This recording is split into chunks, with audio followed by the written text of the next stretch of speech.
Terima kasih pemirsa, Anda masih terus bersama kami di Teras Petang. Unjuk rasa mahasiswa siang kemarin memacetkan Jalan AP Petarani Makassar, tepatnya di depan kampus UNM Makassar.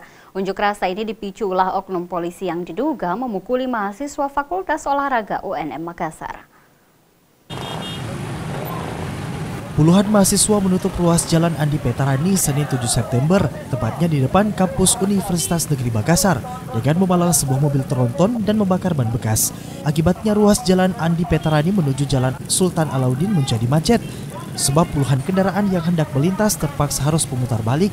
Pasalnya mahasiswa bersikeras melarang kendaraan melintas di lokasi unjuk rasa. Unjuk rasa yang dilakukan oleh puluhan mahasiswa ini dipicu oleh ulah oknum polisi yang diduga telah menganiaya sejumlah mahasiswa, yang menyebabkan rekan-rekan mahasiswa lainnya menuntut agar pihak oknum kepolisian yang melakukan kekerasan tersebut segera ditindak tegas.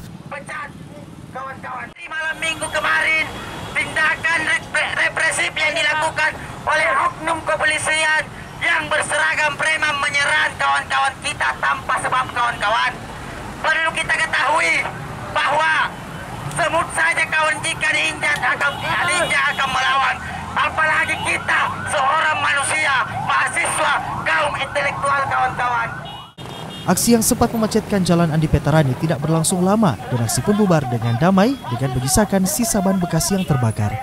Dari Makassar, Bobi Nurzanca, GoTV memberitakan.